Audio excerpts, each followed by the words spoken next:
Hallelujah. நன்றி ஆண்டவரே. நன்றியோடு உம்மை துதிக்கிறோம், உம்மை ஸ்தோத்திரிக்கிறோம் கர்த்தாவே. பரிசுத்தரே உமக்கு ஸ்தோத்திரம். Holy Lord, our God, we thank you. We praise you, Master, for this night time, O God, in the middle of the week, O Master. And God, we are able to come together, O Lord, to look at your scripture, O Master, to learn your word, O God. And Master, what it says about itself, O Master, what it says about ourselves, O God, and what it means to us in these days, O God. And Master, we thank you, we praise you that your word has power and your word is life, O Master. And as we search the scripture and as we learn the scripture, O Lord, and as we read in the Bible that it will give us a new life, it will give us eternal life, O Master. We thank you, we praise you that we are going to start another book today, O Master, the first and second Kings, O Lord. And Master, as we do the introductory part of this book today, Father, we pray that you would give us a general view of this book and understanding of this book, Lord, so that as we go into it in the days and the weeks to come, Master, yes, Lord, we will be able to just grasp everything as it is, O God. We thank you, we praise you, Master, and we pray that you would take away all our tiredness, Lord, எங்களுடைய ஆண்டவரே சோர்வுகள் எல்லாவற்றையும் நீர் எடுத்து போடும்படியாக இந்த வேளையில நாங்கள் ஜெபிக்கிறோம். இதோ தேவரே எங்களுடைய ஆவியிலே உற்சாகத்தோடு கர்த்தருடைய வசனத்தை ஆண்டவரே இதோ கர்த்தாவே மனமகிழ்ச்சியோடு ஏற்றுக்கொள்ளும்படியான ஆண்டவரே ஒரு நல்ல ஒரு மனதை கர்த்தர் எங்களுக்கு கொடுக்கும்படியாக நாங்கள் ஜெபிக்கிறோம் ராஜா. இதோ கர்த்தாவே ஹல்லேலூயா, உமக்கு நன்றி சோர்வை உண்டு பண்ணக்கூடிய ஆண்டவரே எல்லா ஆவிகளையும் இயேசுவின் நாமத்தினாலே நாங்கள் கடிந்து காட்டி அப்புறப்படுத்தி நாங்கள் ஜெபிக்கிறோம். கர்த்தர் இந்த வேளையில எங்களோடு கூட இருந்து நீங்க மகிமைப்படும்படியாக நாங்கள் ஜெபிக்கிறோம். ஆளுகை செய்யுங்க. ஆவியானவர் வேதத்தை எழுதினவர், வேதத்தை விளக்க எங்கள் மத்தியிலே இருக்கிறபடினால இதோ தேவரீர் தாமே ஆண்டவரே இதோ இந்த வேதத்தை புரிந்து கொள்ளத்தக்கதான கிருபையை நீர் எங்களுக்கு தாங்க. Spirit of understanding, O Lord, will be upon us tonight, O Master. We thank you, we praise you, we give all glory and honor to you. We ask all these things in the name of our Lord and Savior Jesus Christ. Amen. Amen. Praise the Lord. கர்த்தருடைய பரிசுத்த நாமத்துக்கு மகிமை உண்டாகட்டும். அருமையான இந்த நாளில் கூட நம்ம புதுசா ஒரு புத்தகத்தை நம்ம ஆரம்பிக்க போறோம். And God enabled us to go through the first and second Samuel, which basically first Samuel talked about Saul and the second Samuel talked about King David. இப்போ நம்ம இந்த ஃபர்ஸ்ட் அண்ட் செகண்ட் கிங்ஸ் அதை நம்ம பார்க்க போகிறோம். இந்த first and second கிங்ஸில் நம்ம பார்க்க போகிற காரியங்களை பற்றி முதலாவது we are not going to get into the first chapter today, but we will spend some time maybe this week and if it is necessary when we meet next time and our next week we will just do this introduction also, because already the notes has 3 or 2.5 pages. ஒரு 2.5 page இருக்குது. ஏன்னு சொன்னால் இந்த Kings ரொம்ப முக்கியமான ஒரு புஸ்தகம். ஏன்னு சொன்னால் ஃபர்ஸ்ட் சாமுவேல் பார்க்கும்போது நமக்கு இட் டாக்ஸ் அபவுட் ஜஸ்ட் சவுலை பற்றி பேசுது. அப்புறம் செகண்ட் சாமுவேலில் பார்க்கும்போது தாவீதை பற்றி பேசுது. இந்த ஃபர்ஸ்ட் அண்ட் செகண்ட் கிங்ஸ் நம்ம பார்க்கும்போது இதில் it talks about like maybe first 1.5 chapters talk about the last days of David, தாவீதுனுடைய இந்த கடைசி ஒரு சில நாட்கள் and the coronation of Solomon அதை பார்க்க போறோம். Then ஒரு பாதி வரைக்கும் போகும்போது சாலமனை பற்றி நம்ம பார்க்க போறோம். அதுக்கப்புறம் ஒரு மேஜர் ஒரு இஷ்யூ இந்த ஹிஸ்டரி ஆஃப் இஸ்ரேல் நடந்துச்சு, அதை பற்றி நம்ம பார்க்க போகிறோம். தென் அதுக்கப்புறம் நம்ம செகண்ட் கிங்ஸ்குள்ளே போகும்பொழுது அங்கே நம்ம பார்க்க போகிறது என்னன்னு சொன்னால் the downfall of the divided Israel and Judah, இதை பற்றி நம்ம பார்க்க போகிறோம். அதனால கொஞ்சம் ஒரு சில காரியங்களை நம்ம ஓவர் வியூவாக நம்ம பார்த்துட்டு ஒரு இன்ட்ரடக்டரி ஒரு பார்ட்டை நம்ம பார்த்துட்டு நம்ம அதுக்கப்புறம் நம்ம உள்ளே போகும்பொழுது we will be able to understand it in a better manner. So first and second Kings give us the record of the affairs of the kingdom of Judah and Israel.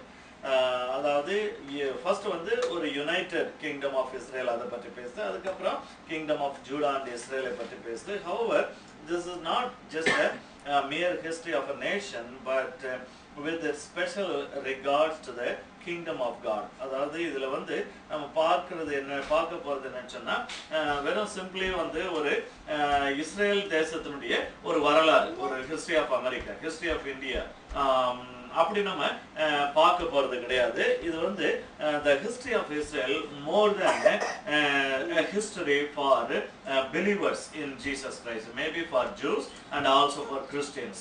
ஆகையினால இன்றைக்கு இந்த நாட்களிலே நம்ம பார்க்க போறது என்னன்னு சொன்னா இந்த kingdom of Israel or kingdom of Judah இதன் மூலமாக நம்ம பார்க்க போறதுன்னு சொன்னா and the mind or the idea of the kingdom of God, the history of the kingdom of God, அதை பற்றி கூட நம்ம இந்த பகுதியில நம்ம பார்க்க போறோம். So we will see how God orchestrates the kingdom purposes through this history of Israel. Hence it is a sacred history. So this must interest us more than any other history in the world. இந்த உலகத்துல நம்ம வந்து எத்தனையோ வரலாறுகளை படிக்கலாம், ஆனா இந்த history வந்து நமக்கு வந்து ரொம்ப ஒரு ஒரு ஒரு இன்ட்ரெஸ்ட்டை கொடுக்கணும். ஏன்னு சொன்னா இது வந்து இது வந்து ஒரு ஒரு சாதாரண ஹிஸ்டரி, அதே நேரத்துல தேவன் தெரிந்து கொண்ட ஒரு தேசத்தின் மூலமாக தேவன் வந்து அவருடைய சித்தத்தின்படி ஒரு ஸ்பிரிச்சுவல் அண்டர்ஸ்டாண்டிங், ஒரு கிங்டம் அண்டர்ஸ்டாண்டிங்ல ஆண்டவர் வந்து எப்படி இந்த ஹிஸ்டரி ஆஃப் இஸ்ரேலை கொண்டு போனாரு அப்படின்றத பற்றி தான் நம்ம வந்து இந்த ஃபர்ஸ்ட் அண்ட் செகண்ட் கிங்ஸ்ல நம்ம பார்க்க போகிறோம். ஆக இதுல நம்ம குறிப்பா சில காரியங்களை ஒவ்வொரு புக்குக்கும் நம்ம பார்ப்போம். அதுல வந்து we will look at the author, then we will look at the date, and then we will look at the background and what kind of time frame it covers, and what kind of theme and what kind of history do we see in this book. ஆகையினால முதலாவது இந்த ஆதர்ஷிப்பை பற்றி நம்ம பார்க்கலாம். அந்த பேராகிராஃபை யாராவது ஒருத்தர் we will just give a reading, அதுக்கப்புறம் I will explain. யாராவது ஒருத்தர் பண்ணி. Since 1st and 2nd Kings were originally one book like 1st and 2nd Samuel, it is understood that this book was compiled sometime after the capture of Judah into exile by Babylonians in 586 BC. Reference 2nd Kings chapter 25. A careful and series of studies by scholars got the impression that either final compiler or author was an eyewitness to the fall of Jerusalem. So, the authorship can't be derived with certainty. However, there are suggestions and traditions ascribe the authorship or editorship to various people. Some voted Ezra to be the compiler, some says Isaiah to be the editor, but many scholars attribute this book to an unknown prophet. The most probable position goes in line with the ancient Jewish tradition that Jeremiah wrote the book of Kings, as he was the most prominent prophet preached in Jerusalem before, during and after the fall of Judah. We can see 2nd Kings chapter 24 and 25 in Jeremiah chapters 39 through 42 and 52. So we may say that Jeremiah could have written this book except 2nd Kings chapter 25 verses 27 through 30, which was probably added by one of his disciples. Okay. So by the reading of this we come to understand that we don't have a clear cut author. இதுக்கு வந்து ஒரு தெளிவான இவர் தான் எழுதினாரு அப்படின்னு சொல்லக்கூடிய ஒரு ஒரு ஒரு ஆத்தர் இல்லை அப்படின்னு சொல்லிட்டு நம்ம பார்க்கிறோம். ஆக சாமுவேல் புத்தகத்தை பற்றியும் நம்ம அதுதான் பார்க்கிறோம். ஆக இதுக்கு ஒரு தெளிவான ஒரு எழுத்தாளர், ஒரு ஹியூமன் ரைட்டர் வந்து கிடையாது. பட் நம்ம வந்து பார்க்கிறவனமாக வேத வாக்கியங்கள் எல்லாம் தேவ ஆவியினாலே அருளப்பட்டிருக்கிறது. ஆக தேவ ஆவியானவர் தேவ மனுஷரை ஏவி அவர் எழுதினார் என்று சொல்லி பார்க்கிறோம். So it is our faith that God or the Holy Spirit is the primary author of the Bible. When it comes to the teaching, the spiritual teachings of the Bible, ஆகையினால பரிசுத்த ஆவியானவர் இந்த உலக பிரகாரமான மனுஷர்கள், அதாவது அந்த அந்த அந்த வரலாற்றை எழுதும் பொழுது அவர்களுடைய எண்ணங்களிலே அவர் என்ன செய்தாரு, ஒரு சூப்பர் நேச்சுரல் சூப்பர்விஷன் அதுல இருந்து, ஆகையினால தான் வந்து இந்த ஹிஸ்டரி இப்போ 1st Samuel, 2nd Samuel, Esther, Ruth, Joshua, judges, இது எல்லாமே வந்து historical, talks about the history. ஆதியாகமம் 12வது அதிகாரத்துல வந்து ஆபிரகாம் முதற்கொண்டு தொடர்ச்சியா வந்து அது வந்து வரலாறு தான் பேசிட்டே இருக்கு. But still as the Holy Spirit was the primary author of the books, and the Holy Spirit என்ன பண்ணிருக்காரு, as we know and understand that the Holy Spirit he controlled those people in terms of the teachings of the Bible. ஆக இந்த வேதத்தினுடைய இந்த உபதேசத்திற்கு அடுத்த காரியங்களிலே பரிசுத்த ஆவியானவர் முற்றிலுமாக அவர்களை பொறுப்பெடுத்துக் கொண்டே வந்தார். ஆகையினாலதான் நம்ம வந்து போன சாமுவேல் புத்தகத்துல கூட நம்ம பார்த்தோம், சில ஹியூமன் எரர் இருக்கிற மாதிரி நமக்கு இருக்கலாம். பட் ஹியூமன் எரர் அதுல இருந்தாலும் அதுல வந்து நம்ம பார்க்கக்கூடியது என்னன்னு சொன்னா, இந்த டீச்சிங்ஸ், the spiritual error வந்து பைபிள்ல கிடையாது. ஸ்பிரிச்சுவல் எரர் வந்து பைபிள்ல எந்த இடத்துலயும் இருக்காது. ஆகையினால probably God with a purpose allowed human errors in the history. ஏன்னா எந்த ஹிஸ்டரியிலுமே வந்து ஒரு ஹியூமன் எரர்ஸ் இருக்கத்தான் செய்யும்.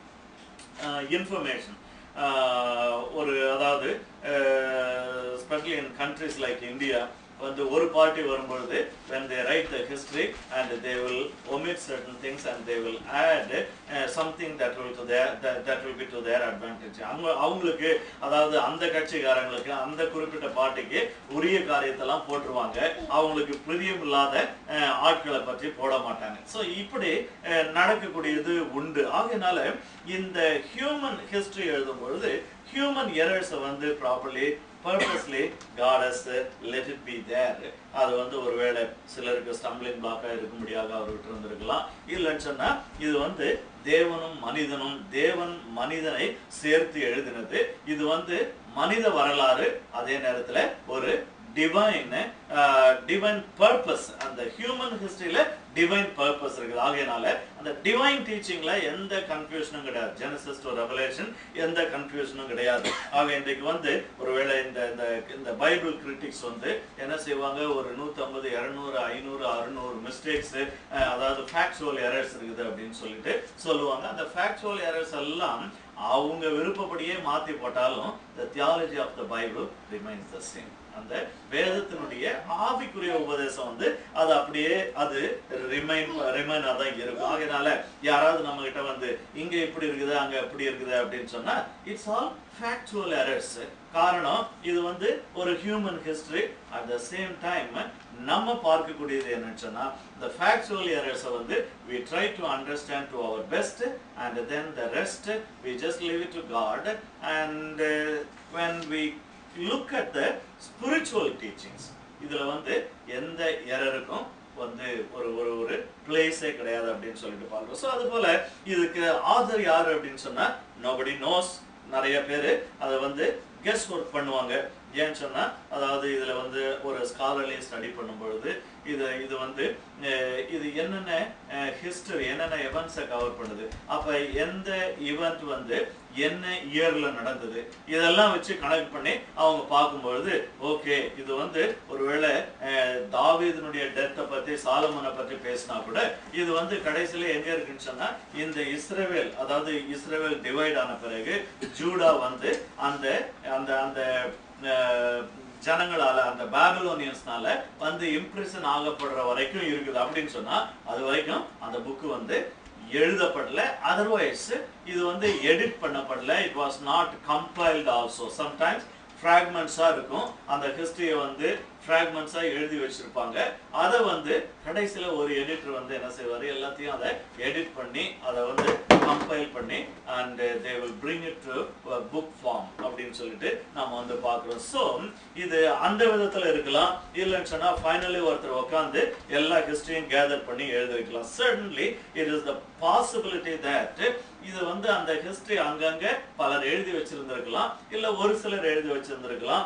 அப்படிப்பட்டதை ஒரு பர்டிகுலர் ஒரு மனுஷன் வந்து என்ன பண்ணிருந்திருக்கலாம், அதை வந்து எடுத்து compare பண்ணிருந்திருக்கலாம். So in everything the supernatural supervision of the Holy Spirit was always there. அது அப்படியே இருந்தது அப்படின்னு சொல்லிட்டு பார்க்கிறோம். ஸோ இதை யாரு எப்ப எழுதியிருப்பாங்க அப்படின்னு சொன்னா, இதை வந்து ஒருவேளை இதை எழுதியோ கம்பைல் பண்ணியோ இருக்கக்கூடிய காலம் வந்து ஒரு அதாவது 586 அரௌண்ட் தட் டைம் இருக்கும்னு சொல்லிட்டு நினைக்கிறாங்க. ஏன்னு சொன்னா அந்த 586ல வந்து the Judah into exile by Babylonians அப்படின்னு சொல்லிட்டு நம்ம பார்க்கிறோம். அது வந்து 2 Kings 25 chapter 25 நம்ம பார்க்கிறோம். ஆக அதனால ஏறக்குறைய அது முடிந்த பிறகு இதை வந்து இந்த ஹிஸ்டரி வந்து யாரோ எழுதியிருக்கிறாங்க அப்படின்னு சொல்லிட்டு நாம வந்து அறியலாம். தென் அதுக்கப்புறம் careful series of studies by scholars அவங்க வந்து என்ன இம்ப்ரெஷன் கொடுக்குறாங்கன்னு சொன்னா, இதனுடைய the final compiler or the author was an eyewitness to the fall of Jerusalem. Okay, fall of Jerusalem பற்றி அந்த இடத்துல எழுதி இருந்தாலும் the nature of the writing, அதாவது இப்ப தேர்ட் பர்சன்ல எழுதலாம். வந்து இந்த நாள்ல இவர் வந்தாராம், இப்படி செய்தாங்களாம், இப்படி போனாங்களாம் அப்படின்னு சொல்லிட்டு இருக்கலாம். அது இல்லாதபடிக்கு ஐ விட்னஸ் சொல்றது வேற விதமா இருக்கும். ஐ விட்னஸ் நம்ம நேரடியா பார்த்தது வந்து அந்த இடத்துல நான் பார்த்தேன், இந்த இடத்துல இது இருந்தது, இந்த இடத்துல எப்படி இருந்துச்சு. ஸோ இந்த வச்சு பார்க்கும் பொழுது இந்த 2 Kings 20 chapter 25 வந்து அது வந்து ஒரு ஐ விட்னஸ் எழுதினதை ஒழிய டேட்டா கலெக்ட் பண்ணி எழுதின ஹிஸ்டரி கிடையாது அப்படின்னு சொல்லிட்டு ஸ்காலர்ஸ் வந்து ஒரு டிசிஷனுக்கு வராங்க, ஒரு முடிவுக்கு வந்திருக்கிறாங்க. ஆக but what ever it is, சிலர் வந்து எஸ்ரா இதை செய்திருக்கலாம். ஏன்னா எஸ்ரா பீரியட் வந்து இந்த பாபிலோனியன் அந்த 586 பாபிலோனியன் கேப்டிவிட்டி முடிஞ்சு ஒரு 70 இயர்ஸ் அப்படின்னு சொன்னா 586 minus 70 வந்து 5 like 74 எப்படி வரும் 5 or 6 516. Yeah, 516. Okay. Thank you. 516 அந்த டைம் வந்து பாபிலோன்ல திரும்ப வராங்க. அரௌண்ட் that டைம் தான் எஸ்ரா வந்து இருந்தார். ஸோ நிறைய பேர் நினைக்கிறாங்க இது வந்து எஸ்ராவுடைய காலத்துல எழுதுனது அப்படின்னு சொல்லிட்டு. ஓகே, அது வந்து கரெக்டா இல்லையா அப்படின்னு சொல்லிட்டு நம்ம ஒரு சின்ன ஒரு டெஸ்ட் அதுல நம்ம வைப்போம். அதாவது ஸ்காலர்ஸ் வச்சிருக்கிறாங்க. அதுக்கப்புறம் சிலர் என்ன சொல்றாங்க, இதை வந்து ஏசாயா எழுதிருக்கலாம். அப்ப ஐசாயா வந்து predominant first and second Kings எழுதிருந்தாரு சொன்னா, Isaiah did not live to the end. அது கடைசி வரைக்கும் ஏசாயா இல்ல அப்படின்னு சொல்லிட்டு நாம பார்க்கிறோம். ஆக இது மொத்தத்துல அப்ப என்ன செய்யறாங்கன்னு சொன்னா, இதுல வந்து one thing எல்லாரும் அக்ரி பண்ணிருக்காங்க, இது வந்து யாரோ ஒரு ப்ராஃபட் தான் எழுதிருக்கணும், ஒரு தீர்க்கதரிசி இதை எழுதிருக்கணும் அப்படின்னு சொல்லிட்டு அதை நம்புறாங்க. அப்புறம் கடைசியில எல்லாத்தையும் கொண்டு வந்து வைக்கும் போது இது வந்து ஒருவேளை எரேமியா எழுதிருக்கலாம். ஏன்னு சொன்னா அந்த எரேமியா தான் வந்து அந்த அதாவது அந்த சிறையிருப்புக்கு போகும்போதும் சரி, அது போன பிறகும் சரி, அவன் கொஞ்ச நாள் அந்த 70 இயர்ஸ்ல he lived few years அங்க எரேமியா சில வருஷங்கள் அங்க இருந்தான் அப்படின்னு சொல்லிட்டு நம்ம பார்க்கிறோம். ஆக இதுல அவங்க பார்க்கக்கூடியது என்ன சொன்னா, ஏன்னா எஸ்ரா வந்து இருக்கிறதுக்கு அதிக வாய்ப்பு இல்லை அப்படின்னு சொல்லிட்டு அந்த இடத்துல சொல்றாங்க. அதை குறித்து நம்ம பின்னாடி நம்ம பார்ப்போம். ஒரு இன்சிடென்ட் பார்க்கும்போது we will be able to understand. So இந்த during and after fall of Judah வந்து யார் இருந்தது அப்படின்னு சொன்னா இந்த ஜெரமியா இருந்தார். அது மட்டும் இல்ல, இந்த கண்டென்ட்ஸை வந்து கம்பேர் பண்ணி பார்க்குறாங்க. அப்ப 2 Kings 24 and 25 இருக்கக்கூடிய அந்த கண்டென்ட் வந்து இங்க ஜெரமியாவுல 30 chapter 39ல இருந்து 42 வரைக்கும், அப்புறம் 52nd chapterல அது இருக்கிறத வந்து கம்பேர் பண்றாங்க. we are not going to go deep into that. நீங்க வந்து ஒருவேளை வீட்டுக்கு போயிட்டு நீங்க அதை வந்து you can dig more into these references and facts. So we may say that Jeremiah could have written this book except 2 Kings chapter 25, 27 through 30. அந்த மூணு வசனங்களை மட்டும் நம்ம படிக்கலாம். 4 வசனம் 2 ராஜாக்கள் 25, 27 இருந்து 30 வரைக்கும்.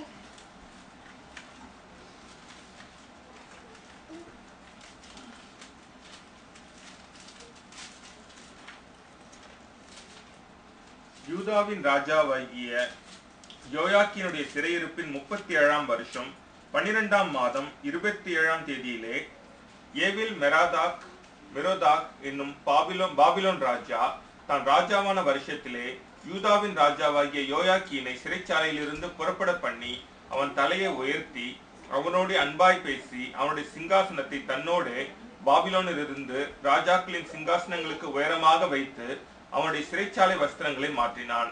அவன் உயிரோடு இருந்த சகல நாளும் நித்தம் தனக்கு முன்பாக போஜனம் பண்ணும்படி செய்தான்.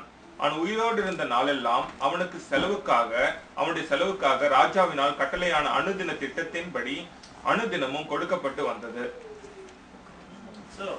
இந்த ரெஃபரன்ஸ் மட்டும் இது வந்து வேற யாரோ எழுதியிருப்பாங்க அப்படின்னு சொல்லிட்டு வந்து ஸ்காலர்ஸ் நம்புறாங்க. சரி, இப்போ இந்த டேட் நம்ம குறித்து நம்ம பார்க்க போறோம். Again we can't derive a certain particular date. இந்த வருஷத்துல தான் இந்த புக்கை வந்து கம்பைல் பண்ணாங்க, கம்ப்ளீட் பண்ணாங்க, எழுதுனாங்க அப்படின்னு சொல்லிட்டு நம்ம சொல்ல முடியாது. But it could not have been written or compiled to its present stage until after 560 BC. இந்த வருஷங்கள்லாம் நிறைய இருக்கும், ரொம்ப அதை பற்றி நீங்க worry பண்ணிக்காதீங்க. When it comes to biblical history, most of the time வந்து இந்த இன்சிடென்ட்ஸ் வந்து நமக்கு மைண்ட்ல ஒரு அண்டர்ஸ்டாண்டிங் நமக்கு இருந்துட்டா போதும். ஆக இந்த 2 Kings chapter 24 verses 8 through 17 இது வந்து என்ன பேசுதுன்னு சொன்னா, இந்த last king of Judah, the last king of Judah வந்து அந்த யெகோயாக்கின் அப்படின்னு சொல்லிட்டு தமிழ்ல பார்க்கிறோம், இங்கிலீஷ்ல வந்து ஜெகோயாச்சின். அப்ப அந்த ஜெகோயாக்கின் என்கிற அந்த ராஜாவினுடைய இம்ப்ரிசன்மெண்ட்டை பற்றி பேசுது. சோ அந்த ராஜா வந்து இம்ப்ரிசன் ஆன வருஷம் வந்து it is certain, தெரியும், வரலாற்று ஆசிரியர்களுக்கு தெரியும். So that happened in 597. அதுக்கப்புறம் நம்ம பிறகு என்ன பார்க்கிறோம்னா, and first and second kings covers the period of second kings like chapter 25-27. இந்த second kings chapter 25-27 என்ன சொல்லுதுன்னு சொன்னா, அந்த யெகோயாக்கின் ராஜாவை வந்து 37 வருஷத்துக்கு பிறகு மறுபடியும் ரிலீஸ் பண்றாங்க அப்படின்னு சொல்லிட்டு பார்க்கிறோம். So we have the year 597 that King Jehoiakim was imprisoned, and then we have the reference about 37 years after his imprisonment he was released. அதுக்கப்புறம் அவன் வந்து விடுதலை ஆக்கப்பட்டான். That means 560 BC. So இப்போ என்ன சொல்றாங்கன்னா, on the other hand there is no mention of the significant event. Okay, இந்த ராஜா வந்து arrest ஆனா, அதுக்கப்புறம் அந்த ராஜா வந்து ரிலீஸ் பண்ணி விட்டாங்க. இந்த ரிலீஸ் பண்ணதுக்கு பிறகு என்ன நடந்துச்சு அப்படின்ற முக்கியமான இன்சிடென்ட் கிடையாது. ஆகையினால இவங்க என்ன நினைக்கிறாங்க அப்படின்னு சொன்னா, இந்த 2 வருஷங்களுக்கு நடுவுல 560 கிமு 560 538 ரெண்டுக்கும் நடுவுல வந்து இந்த புஸ்தகத்தை எழுதியிருக்கிறாங்க அப்படின்னு சொல்லிட்டு சொல்லலாம். ஒருவேளை நீங்க கேட்கலாம், பாஸ்டர் இதெல்லாம் எங்களுக்கு எதுக்கு அப்படின்னு சொல்லிட்டு. ஒருவேளை அது நமக்கு தேவையில்லாத இருக்கலாம். ஆனா வந்து இதை வந்து நீங்க ஒருவேளை இந்த இடத்த விட்டு போன பிறகு இது வந்து உங்களுக்கு ஞாபகம் இல்லைனாலும் அது ஒரு பிரச்சனை கிடையாது. But at least once in life time வந்து இதை வந்து இந்த மாதிரி காரியங்களை எதையோ ஒன்று கொஞ்சம் காதில் கேட்கறது நல்லது. நாங்கள் ஒருவேளை பைபிள் காலேஜில் போய் நம்ம படிக்கிறோம் அப்படின்னும் போது இன்னும் இந்த குறித்து இன்னும் நிறைய டீட்டெயில்ஸ்லாம் அது வந்து அந்த ஹிஸ்ட்ரி ஆஃப் இஸ்ரேல் அப்படின்றதுல நம்ம படிப்போம். நான் செக்குலர் ஸ்கூல் படிக்கிற வரைக்கும் எனக்கு ஹிஸ்ட்ரினா பிடிக்காது. ஆனால் வந்து பைபிள் காலேஜ் போன பிறகு நான் if at all I like one subject very much, அது வந்து ஹிஸ்ட்ரி. வந்து ஓல்ட் டெஸ்ட்மெண்ட் ஹிஸ்ட்ரி ஆகட்டும், நியூ டெஸ்ட்மெண்ட் ஹிஸ்ட்ரி ஆகட்டும், அதுக்கப்புறம் நியூ டெஸ்ட்மெண்ட் ஹிஸ்ட்ரின்னும் போது சர்ச் ஹிஸ்ட்ரி, இது வந்து எனக்கு ரொம்ப ரொம்ப பிடிச்ச ஒரு பாடமாக போச்சு. அதனால இந்த வருஷங்கள்லாம் எனக்கு மைண்டில் இல்லைன்னு சொன்னாலும் இந்த இன்சிடென்ட்ஸ் அண்ட் இவெண்ட்ஸு இதெல்லாம் நம்ம பார்க்கும்போது how God so neatly worked through the history of the world, the history of humanity. அதுதான் வந்து ஒரு அமேசிங் திங். அதனால வெறும் வரலாற்றை ஒரு கதையா படிக்கிறது, வரலாறா படிக்கிறது ஒண்ணு, ஆனா அந்த வரலாற்றுல கடவுள் எப்படி செயல்பட்டாரு அப்படின்னு சொல்லி பார்க்கும்போது இந்த பைபிள்ல இருக்கக்கூடிய அந்த ஓல்ட் டெஸ்ட்மெண்ட் ஹிஸ்டரியும், ஹிஸ்டரி ஆஃப் இஸ்ரேல் ஸ்பெஷலி, அதுக்கப்புறம் நியூ டெஸ்ட்மெண்ட்ல வரும்பொழுது ஹிஸ்டரி ஆஃப் சர்ச் அப்படின்னு சொல்லிட்டு நம்ம பார்க்கிறோம். சர்ச் ஹிஸ்டரி இது வந்து ரொம்ப ரொம்ப ஒரு அழகான ஒரு காரியமான ஒன்றா இருக்கிறது. ஆகினால இந்த தேதி வந்து இந்த நாட்கள்ல அதை எழுதியிருக்கிறாங்க அப்படின்னு சொல்லிட்டு நினைக்கிறேன். ஏன்னா அதுக்கப்புறம் நம்ம என்ன பார்க்க போறோம்னு சொன்னா இதனுடைய பேக்ரவுண்ட் எப்படிப்பட்ட ஒரு பின்னணியத்துல இத வந்து எழுதி இருக்கிறாங்க, இல்ல எப்படிப்பட்ட ஒரு ஒரு ஒரு டைம் பீரியட இந்த கிங்ஸ் வந்து கவர் பண்ணுது அப்படின்னு சொல்லிட்டு நம்ம பார்க்க போறோம். ஆக இங்கே இதுல என்ன பார்க்கிறோம்னா monarchy in Israel from 970 until 586 BC. அதாவது நமக்கு வந்து 970 பிசியிலிருந்து 586 பிசி வரைக்கும் உரிய அந்த இஸ்ரவேலினுடைய வரலாற்றை இது வந்து இதுல வந்து எழுதி இருக்கிறது அப்படின்னு சொல்லிட்டு பார்க்கிறோம். So first and second kings describe the 380 years period of monarchy in ancient Israel, that is 970 to 586 BC, excluding Saul and David. So history of Israel, actually it starts from the book of Joshua. ஜாஷுவால இருந்து இஸ்ரேலினுடைய வரலாறு ஆரம்பிக்கிறது. ஏன்னு சொன்னா அதற்கு முன்னால history of Israel இருந்தாலும் அது வந்து எகிப்துல இருந்தது, அந்த காரியங்கள் இருக்கு. ஒன்ஸ் இஸ்ரேல்ல வந்து இவர்கள் செட்டில் ஆன பிறகு அந்த சம்பவம் வந்து யோசுவாவில் ஆரம்பிக்குது. ஜோஷுவா, ஜட்ஜஸ், இது எல்லாமே ஹிஸ்டரி ஆஃப் இஸ்ரேல் தான். அப்புறம் first Samuel, second Samuel. But இந்த 1 சாமுவேல் வரும்பொழுது அங்கதான் வந்து அதாவது மொனார்கி, ராஜாக்கள் ஆளுகை செய்கிறார். அது வரைக்கும் தேவன் அவர்களை ஆண்டு வந்தார் அப்படின்னு சொல்லிட்டு ஃபர்ஸ்ட் சாமுவேல்ல பார்த்தோம். ஆக ஒன்ஸ் இந்த சால் வந்து ராஜாவானதையும் வந்து அதிலிருந்து ராஜாக்களுடைய காலம் என்று சொல்லி நம்ம பார்க்கிறோம். ஸோ த மொனார்கிக்கல் பீரியட் அப்படின்னு சொல்லிட்டு நம்ம பார்க்கிறோம். ஆக இந்த பகுதியில இந்த ரெண்டுக்கு முன்னாடி நம்ம வந்து ஏறக்குறைய 40 வருஷம் சவுலினுடைய ஆட்சி, யுனைடெட் கிங்டம். அதுக்கப்புறம் வந்து அடுத்த 40 வருஷம் தாவீதினுடைய ஆட்சி, யுனைடெட் கிங்டம். அப்ப இந்த 80 ஆண்டுகள், இந்த 80 ஆண்டுகள் போக மீதி இருக்கக்கூடிய 380 ஆக சவுலில் இருந்து இந்த இஸ்ரவேல் யூதாவினுடைய வீழ்ச்சி வரைக்கும் ஏறக்குறைய 440 வருஷங்கள், இல்ல 460 வருஷம். இதுல வந்து இந்த 380 வருஷத்தை இந்த 2 புத்தகமும் கவர் பண்ணுது. அப்படின்னு சொன்னா இதுல நம்ம பார்க்க போறது நிறைய காரியங்களை நம்ம பார்க்க போறோம். பட் 2 புக்கு 80 வருஷத்தை கவர் பண்ணுது, அடுத்த 2 புக்கு வந்து 380 வருஷத்தை கவர் பண்ணுது. ஆகையினால so many things வந்து அந்த அதுல வந்து ரொம்ப சுருக்கமா அதுல வந்து பல காரியங்களை அதுல போட்டிருக்கிறாங்க அப்படின்னு சொல்லிட்டு நம்ம பார்க்கிறோம். அதுக்கப்புறம் அந்த அடுத்த பேராகிராஃபை யாராவது ஒருத்தர் படிங்களா? First Kings cover the span of 120 years. First Kings covers the span of 120 years. It records the troubled time of God's nation from the death of David, 971 BC, until Jehoshaphat, who was the 4th king in the divided southern kingdom of Judah, and on the other hand, the reign of Ahaziah, the 9th king of northern kingdom of Israel, 853 BC.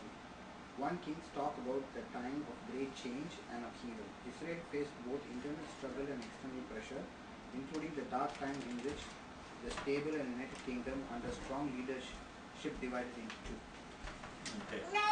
So இதுல இந்த first Kings வந்து ரொம்ப ஒரு critical book. என்ன அப்படின்னு சொன்னா ஒரு ஒரு ஒரு அட்லீஸ்ட் அதாவது first and second kings. First கிங்ஸ்ல வந்து ஒரு 2 இம்பார்ட்டன்ட் ஒரு டிவிஷன் நம்ம பார்க்கிறோம். செகண்ட் கிங்ஸையும் சேர்த்து நம்ம பார்க்கும்பொழுது 3 இம்பார்ட்டன்ட் ஒரு ஒரு செக்மெண்ட் ஆஃப் ஹிஸ்டரி நம்ம அதுல பார்க்கிறோம்.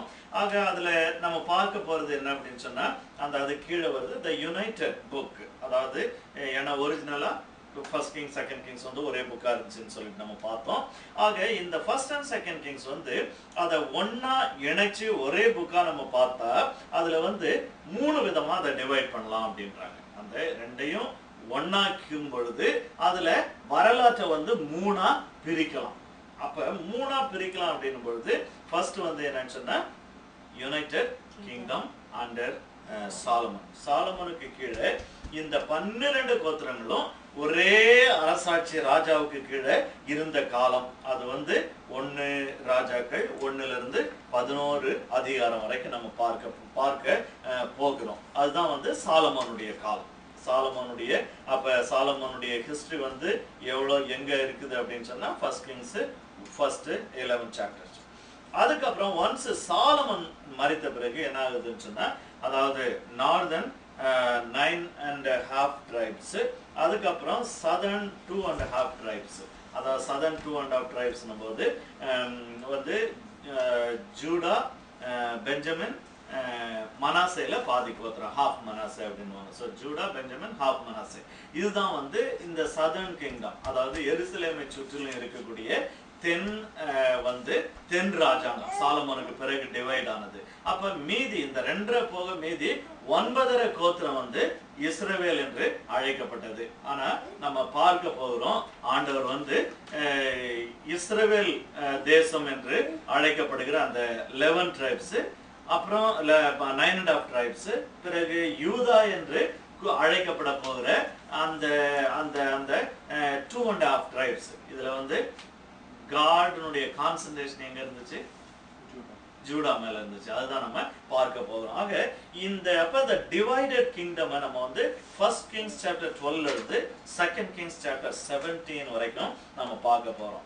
What is in 2 Kings 17? இந்த மேல இருக்கக்கூடிய இந்த 9.5 tribes இருக்குது இல்லையா, இந்த இஸ்ரவேல் ஜனம், இந்த இஸ்ரவேலர்கள் வந்து அசிரியன்ஸ் வந்து என்ன செய்யறாங்க, வந்து they will come and they will அதாவது இவங்களை வந்து ஒரு டிஸ்பர்ஸ் பண்ணிடுவாங்க. அவங்கள வந்து கொண்டு போய் கண்ட இடத்துலயும் வந்து அதாவது தமிழ்ல சிதறடிச்சிருவாங்க அப்படின்னு சொல்லிட்டு நாம பாக்குறோம். அவங்கள வந்து ரீலோகேட் பண்ணல. அசிரியனுடைய ஒரு ஒரு பாலிசி என்ன அப்படின்னு சொன்னா, when they go into an enemy's country and they will bring at least 75% of the people to their countries, to their kingdom, and they will scatter those people throughout their empire. அவங்களுடைய empire முழுசும் வந்து spread பண்ணிடுவாங்க. அதுக்கப்புறம் இவங்க அசீரியாவில இருந்து ஒரு மக்களை, தங்களுடைய மக்களை கொண்டு போயிட்டு அந்த கண்ட்ரியில வச்சுட்டு என்ன செய்வாங்கன்னு சொன்னா, அசீரிய மதம், லோக்கல் ரிலிஜன், இது ரெண்டையும் ஒண்ணு கலப்பாங்க. அதுக்கப்புறம் ஃபோர்ஸ்டு மேரேஜஸ், அசீரியரும் இஸ்ரவேலரும் ஃபோர்ஸ் மேரேஜ் பண்ணணும், அந்த அந்த இன்டர் மேரேஜ்.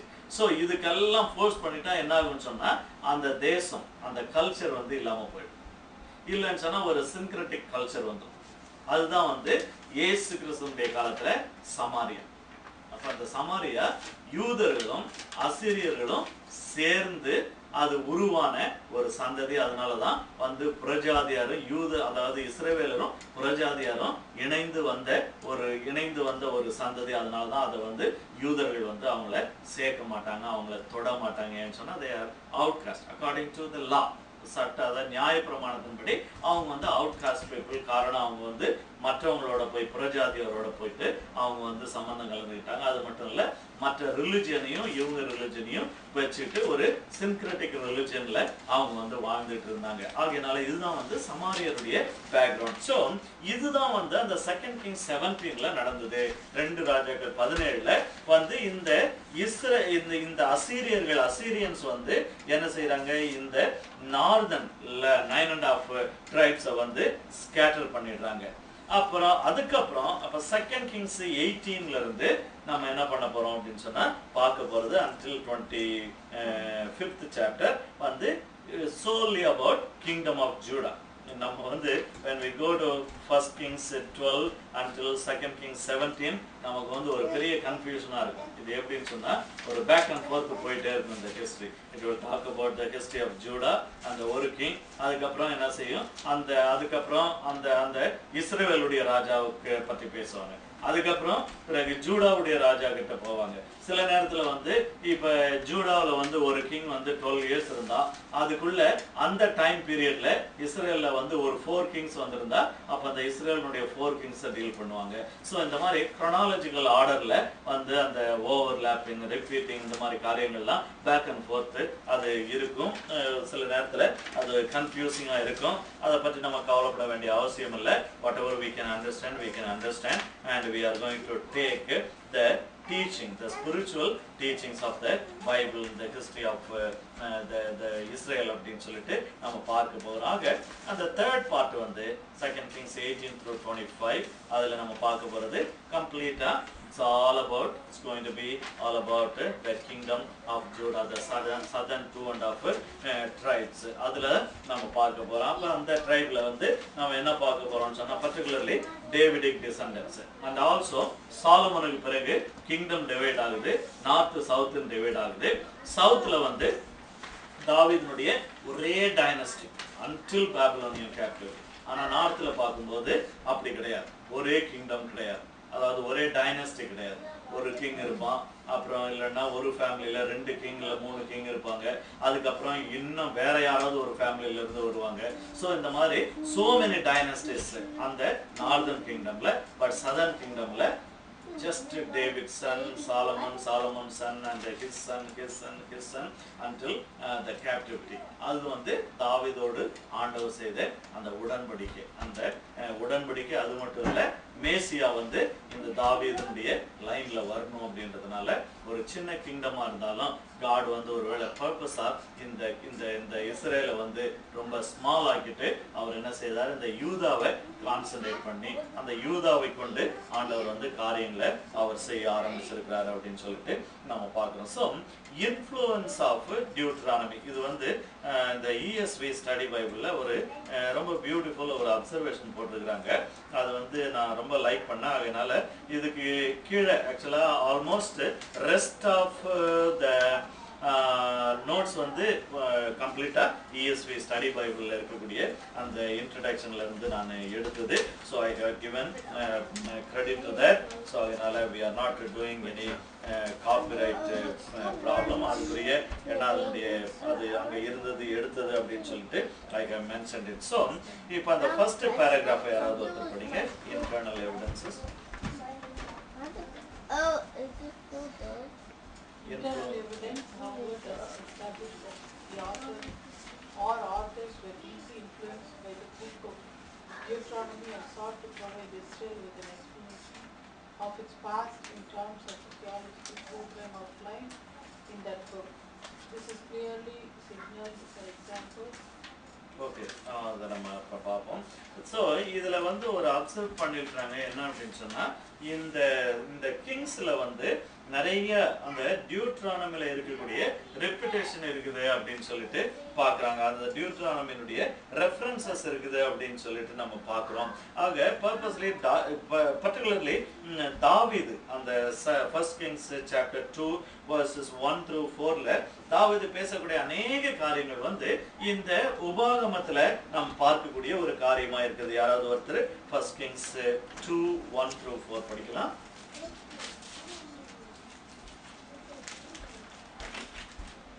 தாவீது மரணமடையும் காலம் சமீபித்த போது அவன் தன் குமாரனாகிய சாலமோனுக்கு கட்டளையிட்டு சொன்னது, நான் பூலோகத்தார் யாவரும் போகிற வழியே போகிறேன், நீ திடன் கொண்டு புருஷனாயிரு, நீ என்ன செய்தாலும் நீ எங்கே போனாலும் எல்லாவற்றிலும் புத்திமானாய் இருக்கிறதற்கும் கர்த்தர் என்னை குறித்து உன் பிள்ளைகள் தங்கள் முழு இருதயத்தோடும் தங்கள் முழு ஆத்மாவோடும் எனக்கு முன்பாக உண்மையாய் நடக்கும்படிக்கு தங்கள் வழியை காத்து கொண்டால் இஸ்ரவேலின் சிங்காசனத்தின் மேல் வீற்றிருக்கத்தக்க புருஷன் உனக்கு இல்லாமற் போவதில்லை என்று சொன்ன தம்முடைய வார்த்தையை திடப்படுத்துகிறதற்கும் மோசையின் நியாய பிரமாணத்தில் எழுதியிருக்கிறபடி நீ உன் தேவனாகிய கர்த்தருடைய கட்டளைகளையும் கற்பனைகளையும் நியாயங்களையும் சாட்சிகளையும் கைக்கொள்ள அவர் வழிகளில் நடக்கும்படிக்கு அவருடைய காவலை காப்பாயாக.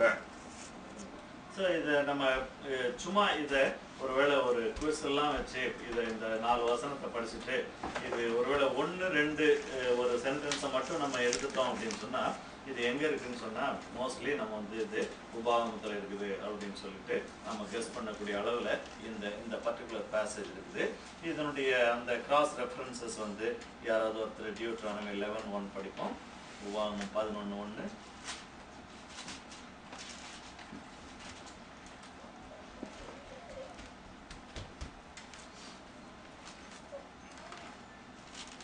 Deuteronomy 11:1. Love the Lord your God and keep his requirements, his decrees, his laws and his commandments always. So இதுல வந்து அந்த keep charges of the Lord your God, அந்த ஆண்டவர் உன்னை கட்டளையிட்ட பிரகாரம் செய்யணும் அப்படின்னு சொல்லிட்டு அந்த இடத்துல சொல்லதை நம்ம பார்க்குறோம். அதுக்கப்புறம் Deuteronomy 8:6 நம்ம பார்க்குறோம். யாராவது சொல்லுங்க. Deuteronomy 8:6. ஆகையால் தேவனாகிய கர்த்தருடைய வழிகளை நடந்து அவருக்கு பயப்படும்படிக்கு அவருடைய கற்பனைகளை கைக்கொள்ள கடவாய். இங்கே தாவீது வந்து இந்த 3வது வசனத்தை சொல்றான், to walk in his ways, to keep his statutes அப்படின்னு சொல்லிட்டு அந்த இடத்துல சொல்றான். அதுக்கப்புறம் 6:2 உபாகமம் 6:2 நீங்கள் சுதந்திரிக்க போகிற தேசத்திலே கைக்கொள்வதற்காக உங்களுக்கு போதிக்க வேண்டும் என்று உங்கள் தேவனாகிய கர்த்தர் கற்பித்த கற்பனைகளும் கட்டளைகளும் நியாயங்களும் இவைகளே. அதே போல இந்த இடத்துல நம்ம பார்க்கிறோம், அதாவது keeping all his statutes and his commandments, ஆண்டவர் கற்றுக் என்று சொல்லி இந்த இடத்துல தாவீது மறுபடியும் சாலமோன் இடத்துல அதையே சொல்றான். பிறகு 29:9 Carefully follow the terms of this covenant so that you may prosper in everything you do. அதே போல டேவிட் இங்க சொல்றான், that you may prosper in all you do. அதுக்கப்புறம் 9:5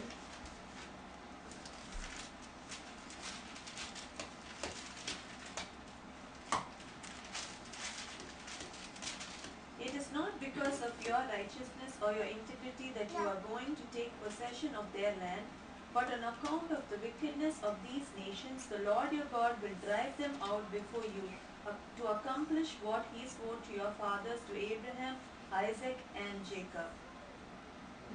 So இங்கேயும் வந்து that he may confirm that word the Lord swore to your fathers அப்படின்னு சொல்லிட்டு நம்ம பார்க்கிறோம். பிறகு Deuteronomy 4:29 அப்பொழுது அங்கே இருந்து உன் தேவனாகிய கர்த்தரை தேடுவாய், உன் முழு இருதயத்தோடும் உன் முழு ஆத்மாவோடும் அவரை தேடும்போது அவரை கண்டடைவாய். இங்கேயும் அதே அந்த டேவிட் வந்து அந்த அந்த காரியத்தை மென்ஷன் பண்ணா, with all your heart and with all your soul, உன்னுடைய முழு இருதயத்தோடு ஆத்மாவோடும், அதாவது ஆண்டவரை நீ பின்பற்றணும் அப்படின்னு சொல்லிட்டு he was giving charge. So it's pretty much ஒரு நேஷனல் ஒரு advice of the senior to the junior, இல்லை ஒரு ப்ரெடெசஸர் டு த சக்சஸர் அப்படின்னு சொல்லிட்டு நம்ம பார்க்குறோம். ஆக இந்த இந்த உபாகமத்தினுடைய டோனிங் வந்து இந்த ஃபர்ஸ்ட் கிங்ஸ்ல நிறைய இருக்கு. அது மட்டும் இல்ல, நம்ம தொடர்ந்து நம்ம ஒவ்வொரு கிங்கை பற்றி பார்க்கும் போதும் ஒரு கிங்கை இன்ட்ரோடியூஸ் பண்ணதையும் நம்ம பார்க்க போறோம். இவன் வந்து கர்த்தருக்கு பிரியமானதை தாவீதை போல கர்த்தருக்கு பிரியமானதை செய்தான். அப்புறம் இவன் தாவீதை போல கர்த்தருக்கு பிரியமானதை செய்யவில்லை. இவன் தன்னுடைய தகப்பனாகிய இவனை போல அவன் தேவனுடைய பார்வையில பொல்லாங்கானதை செய்தான். அதுக்கப்புறம் என்னிடத்துல இவன் கர்த்தருடைய கற்பனைகளை விட்டு வழி விலகினான் அப்படின்னு சொல்லிட்டு இதெல்லாம் வந்து இந்த டோன் ஆஃப் டியூட்ரானமி. ஏன்னா டியூட்ரானமியுடைய டோன் வந்து if you do according to the commandments of God, precepts of God, statutes of God, then God is going to be with you and you will be wise and God will bless you. And if you don't do that, then God is not going to be with you and then you are going to be in trouble. அதேதான் அந்த complete repetition இந்த ராஜாக்கள் புத்தகத்துல நம்ம பார்க்க போறோம். So the Deuteronomic language such as this appear again and again in 1st and 2nd Kings, as first Solomon himself, சாலமோனும் அந்த 1 ராஜாக்கள் 11ல அதை அந்த டோன்ல பேசுறத நம்ம பார்க்கிறோம். இப்போ நம்ம அந்த அதிகாரம் முழுவதும் படிக்க போறதில்லை. And then almost all the succeeding kings of Israel and Judah are weighed in relation to the Mosaic law code and found wanting.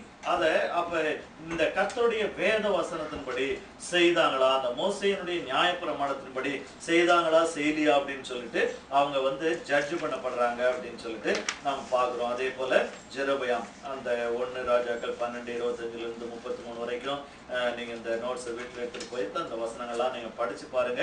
இதுல வந்து நமக்கு இன்னும் கொஞ்சம் நிறைய தெளிவு வரும். So for this reason the authors of 1st and 2nd Kings have often been referred to in recent biblical scholarship as Deuteronomist. இது ரீசெண்டா வேத ஆசிரியர்கள் வந்து இந்த ஒரு ஸ்பெஷல் கான்சென்ட்ரேஷன்ல அதை வந்து கண்டுபிடிச்சு இது வந்து அந்த உபாகமத்தினுடைய அந்த வார்த்தைகள் அந்த டோன் வந்து இதுல நிறைய இருக்குது அப்படின்னு சொல்லிட்டு அங்கே வந்து பார்த்திருக்கிறோம்.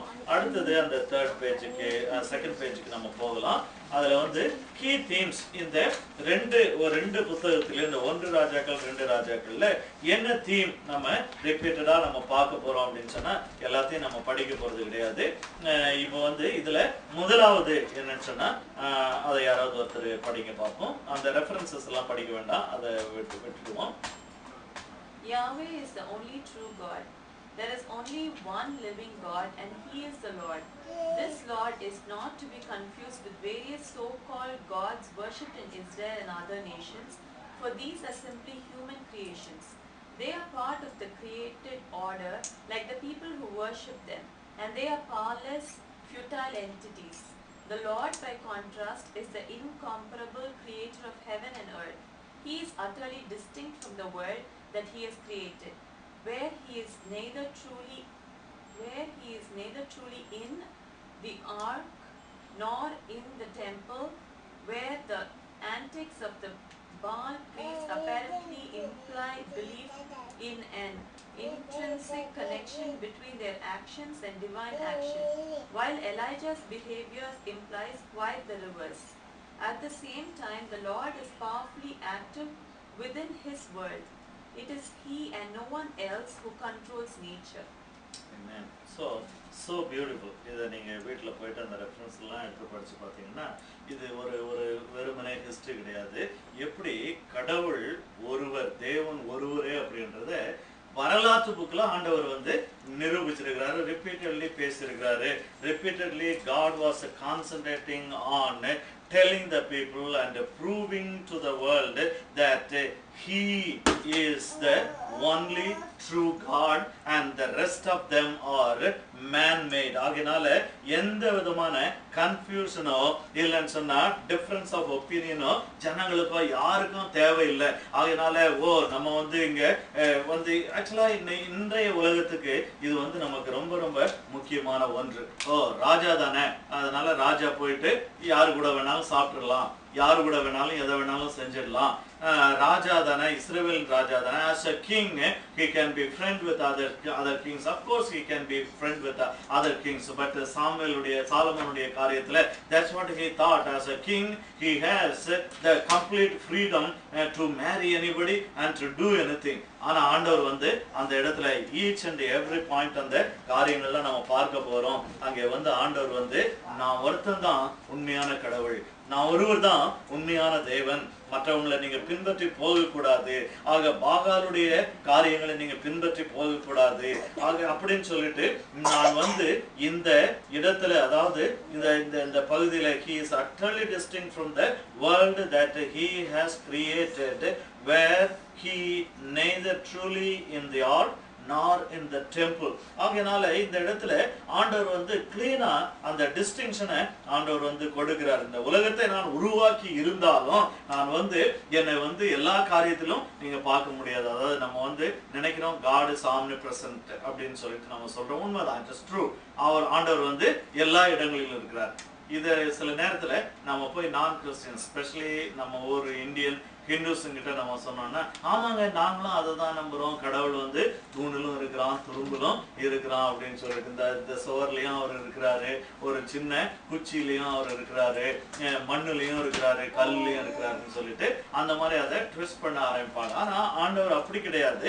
ஆக தான் உருவாக்கப்பட்டதுல இல்லை, அவர் எல்லா இடங்களிலும் இருக்கிற ஒரே ஒரு தேவன், தன்னை தவிர மீது எதையும் இந்த இடத்துல நான் இருக்கிறேன்னு சொல்லிட்டு இந்த இடத்தை வந்து தெய்வீக இடமா நம்ம வந்து மாத்திர முடியாது.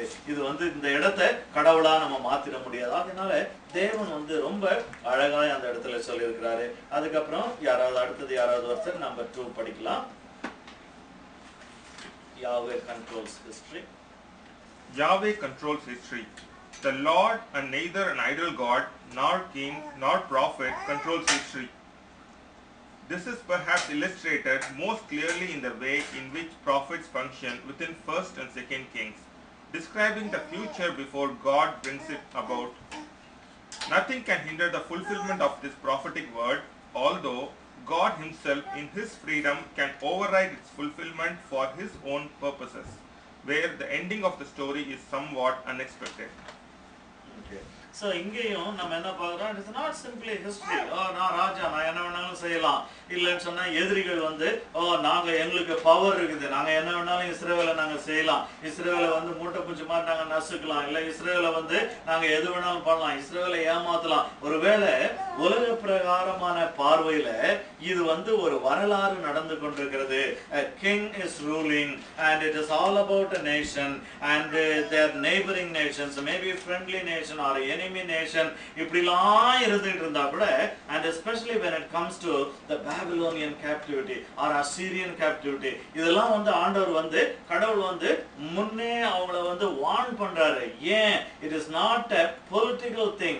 It is not because the Babylonian king has political power and military power that he is going to come and subdue you, but it is not like that. It is all because of your sin. If you repent and if you become true to me, then that superpower is not going to do anything. Hallelujah.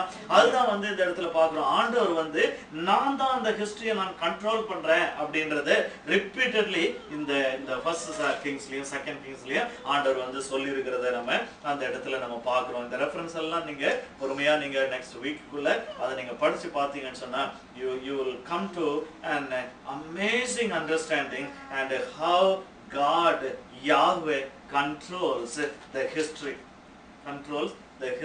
ஒருவேளை அன்னைக்கு மட்டும் இல்ல, இன்றைக்கு வந்து after Christ he controls the history of the world. உலகத்தினுடைய எல்லா வரலாற்றையும் நம்ம நினைக்கலாம் அங்க சைனா இல்ல கம்யூனிஸ்ட் கண்ட்ரில இப்படி இருக்கு, இல்லைன்னா இஸ்லாமிக் கண்ட்ரீஸ்ல இப்படி இருக்குது, காட் வந்து அங்க ஒன்றும் பண்ண முடியாது. No, it's not that God can do anything and he can do everything and everywhere. எல்லா இடங்களிலும் அவர் வந்து போக முடியும், எல்லா இடங்களிலும் God can penetrate. God is there in the closed door countries also, in the iron curtain countries also.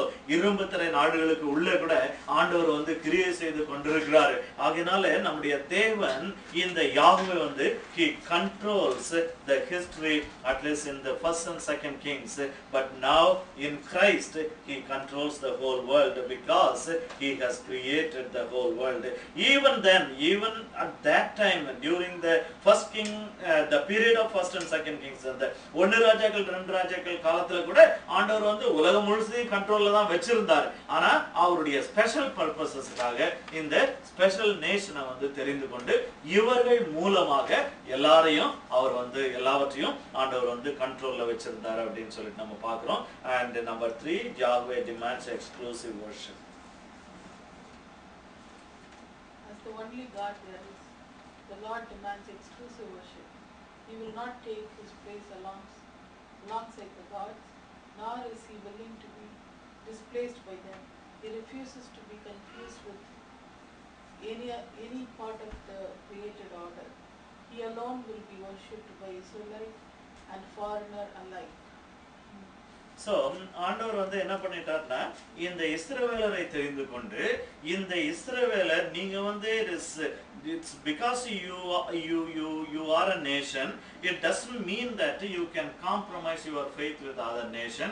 இப்போ வந்து நீங்க அந்த நேஷனுக்குள்ள போறீங்கனாலும் then you have to keep up your faith and I need the exclusive worship for myself. அதுதான் வந்து Daniel, Shadrach, Meshach, Abednego இவங்க எல்லாம் வந்து suffer பண்ணதுக்கு ஒரே ரீசன் என்ன அப்படின்னு சொன்னா, my God Jehovah, he demands exclusive worship whether I am in Israel or whether I am in Babylon. நான் இஸ்ரேல்ல இருக்கறனோ இல்ல வெளிநாட்டுல பாபிலோன்ல இருக்கறனோ அசிரியாவுல இருக்கறனோ எந்த இடத்துல இருந்தாலும் இந்த யாஹ்வே கடவுளுக்கு ஒரு எக்ஸ்க்ளூசிவ் worship நான் கொடுக்கணும். அதுதான் வந்து தானியேல் ஒரு நாளைக்கு ஒவ்வொரு நாளும் 3 முறை என்ன செய்தான், எருசலேமுக்கு நேராக தன்னுடைய கண்களை ஏறெடுத்து. It was an exclusive worship. அங்க ஏதோ போயிட்டு ஒரு அட்ஜஸ்ட் பண்ணிட்டு ஓகே நீங்க வந்து அங்க பண்ணுங்க நான் இந்த பக்கம் பண்றேன் அப்படின்னு கிடையாது. He had his place and he had his time and he had an exclusive worship. அதனால எந்த விதத்திலும் ஒரு டைம் பீயிங் ஓகே இது என்ன ஒரு just matter of a moment, இந்த ராஜாவுடைய சிலைக்கு முன்னால வணங்கிட்டா என்ன அப்படின்னு சொல்லி no compromise at all. ஆக whether you are in your country or in another country, அதே நேரத்துல வேற கண்ட்ரில இருக்கிறவன் இங்க வரான் அப்படின்னு சொன்னா he is not supposed to bring his idol. அவனுடைய விக்கிரகத்தை இந்த இஸ்ரவேலுக்குள்ள அவன் கொண்டு வரக்கூடாது. அதை அந்த இஸ்ரவேலுக்குள்ள அவன் கொண்டு வரக்கூடாது. அவன் இங்க வந்தான்னு சொன்னா and he must worship Yahweh. இந்த யாவே தேவனை தான் அவன் வந்து worship பண்ணணும். ஸோ ஆகையினால அடுத்தது இந்த ராஜாக்களை நம்ம பார்க்க போகிற காரியம் என்னன்னு சொன்னா, ஆண்டவருடைய கோபம் அதிகமாக வந்ததுக்கு இது ஒன் ஆஃப் த ரீசன் வந்து இந்த worship, இந்த demanding exclusive worship. And then number 4, the content and place of true worship. The content and place of true worship. Much of 1st and 2nd Kings is therefore concerned to describe what is illegitimate in terms of worship. The main interest is in the content of this worship, which must neither involve idols or images nor reflect any aspect of the fertility and other cults of the nations. There is a subsidiary concern about the place of worship, which is ideally the Jerusalem temple and not the local high places. So இங்கேயும் ஆண்டவர் வந்து அந்த place of true worship, ஒருவேளை இதை வந்து இப்போ நம்ம வந்து நியூ டெஸ்ட்மென்ட் டைம்ல இருக்கிறோம். ஈவன் கிரைஸ்ட் இருக்கும்போதே ஜான் 4ல சொல்லியிருக்காரு, யோவான் 4ல அந்த சமாரிய ஸ்திரீ கேட்கிறா, நாங்கெல்லாம் இந்த மலையில தொழுது கொள்றோம், நீங்க வந்து அங்க எருசலேம்ல தொழுது கொள்ளணும்னு சொல்றீங்க, விச் ஒன் இஸ் ரைட்? அப்ப கிரைஸ்ட் சொல்றாரு, நீங்க வந்து அறியாதது நீங்க தொழுது கொள்றீங்க, பட் வாட் எவர் வந்து அவங்க சொல்றது சரியா இவங்க சொல்றது சரியா, பட் இந்த worship system is going to be change soon. என்னன்னு சொன்னா இந்த மலை அந்த மலை அப்படின்னு கிடையாது. ஆண்டவரை ஆவியோடும் உண்மையோடும் தொழுது கொள்கிறவர்கள் எங்கும் பிதாவை தொழுது கொள்கிற ஒரு காலம் வருகிறது, அது இப்பொழுதே வந்திருக்கிறது என்று சொல்லி ஆண்டவர் சொல்லியிருக்கிறாரு. பட் இந்த ஓல்ட் டெஸ்ட்மென்ட் டைம் ஆண்டவர் வந்து அந்த ஒரு பர்டிகுலர் இடம் மோசேயின் இடத்துல சொல்றாரு, அந்த கண்மலையின் இடத்துல, அங்க அந்த மலையில எனக்கு ஒரு இடம் உண்டு, அந்த கண்மலையின் இடத்துல நீ வந்து நில்லு என்று சொல்லி ஆண்டவர் சொல்றார். ஸோ ஸ்பெசிபிக் பிளேசஸ் அங்கே ஆபிரகாம் அழைக்கும் போது, நீ என்ன செய்ய, புறப்பட்டு போய் நான் காண்பிக்கும் அந்த மலைகளிலே ஒன்றில் நீ என்ன செய்ய, உன்னுடைய மகனை பலி செலுத்து என்று சொல்லி அந்த இடத்துல சொல்றார். ஆகையினால அந்த place of content and the place of worship was so particular and essential. காரணம் என்னன்னு சொன்னா, அந்த நாட்கள்ல அநேக இல்லெஜிட்டிமேட் டர்ம்ஸ் ஆஃப் வர்ஷிப் எல்லாம் இருந்துச்சு. ஆண்டவர் வந்து அதெல்லாம் இருக்க கூடாது என்று சொல்லி அவர் சொல்லியிருக்கிறாரு. நம்ம வந்து இப்ப அந்த 5, 6, 7 அடுத்த பகுதியெல்லாம் நம்ம வந்து probably we will look at it next week. இந்த நோட்ஸ் ஒன்று இங்கே வச்சுட்டு போயிடுங்க, இல்லைன்னு சொன்னால் நீங்கள் எடுத்துகிட்டு போனால் எடுத்துகிட்டு வாங்க. I think it will be better if you take it. இல்லை நீங்கள் இன்டர்நெட்டில் வரக்கூடிய அந்த நோட்ஸில் நீங்கள் பார்த்து இந்த ரெஃபரன்ஸ்லாம் நீங்கள் ஸ்டடி பண்ணுறீங்கன்னு சொன்னால் probably you can do that also. So whichever is convenient you can do it. அது எது வசதியோ அதன்படி நீங்கள் செய்யலாம். ஸோ அதனால் அந்த கான்சிக்வன்ஸ் ஆஃப் ஃபால்ஸ் வர்ஷிப் அந்த 5, 6, 7 நம்ம அடுத்த வாரத்தில் பார்ப்போம். Probably we may have some more introductory things about First Kings. கர்த்தர் தாமே அருமையான அந்த வேலையில் நம்மை ஆசீர்வதிப்பாராக. தலையில் வணங்கி கர்த்தரை நோக்கி நம்ம ஜெபிப்போம். கர்த்தர் இந்த நாளிலும் கூட இந்த 1-2 ராஜாக்கள் புஸ்தகத்தில் அவர் வந்து எழுதி வைத்திருக்கக்கூடிய காரியங்கள், அந்த special concentration of God more than the history, அதுதான் நம்ம பார்க்க போகிறோம். ஏதோ வரலாறு நம்ம படிக்க போகல, அந்த வரலாற்றினுடைய தேவன் எப்படி கிரியை செய்திருக்கிறார், அவருடைய சித்தம், அவருடைய உபதேசம், அவருடைய பரிசுத்தம், இப்படிப்பட்ட காரியங்களை பற்றி எழுதியிருக்கிறாருன்னு பார்க்குறோம். So even today in our day to day life நம்ம வாழக்கூடிய இந்த வாழ்க்கையில் God expect us to follow all these things. அநேக காரியங்களை அதாவது ஒருவேளை இந்த ஃபிசிக்கல் பிளேஸ் அதை பற்றி அல்ல, ஆனால் வந்து அநேக காரியங்கள் almost most of the things we need to observe. ஆகினால வீட்டில் நீங்கள் இதெல்லாம் படித்து கொஞ்சம் தியானம் பண்ணும்பொழுது இன்றைக்கு வந்து என்னுடைய வாழ்க்கையில் நான் இருக்கக்கூடிய இந்த தேசத்தில் என்னுடைய வேலை காரியங்களில் நான் வந்து எவ்வளோ பேகன் பீப்புள் மத்தியில், பேகன் என்று சொன்னால் ஆண்டவரை அறியாதவங்க மத்தியில் நான் வந்து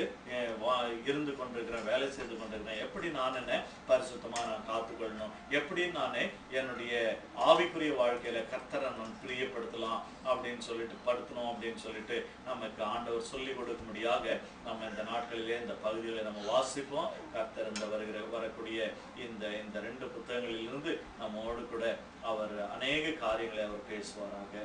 நன்றி ஆண்டவரே, நன்றியோடு மை துதிக்கிறோம், மை ஸ்தோத்திரிக்கிறோம்ப்பா. இது அந்த ராத்திரி நேரத்தில் கூட ஆண்டவரே நாங்கள் இப்படி வந்தோம். ஆண்டவரே இதோ கர்த்தாவே, ஒருவேளை யார் எழுதினது என்று சொல்லி தெரியாத இருக்கலாம், குறிப்பிட்ட எழுதப்பட்ட வருஷம் ஆண்டவரே ஒரு காப்பிரைட் இயர் எங்களுக்கு தெரியாது இருக்கலாம். ஆனாலும் கூட ஆண்டவரே இதோ கர்த்தாவே இது உண்மையான ஒரு வரலாறு. இந்த காரியங்கள் நடந்திருக்கிறது.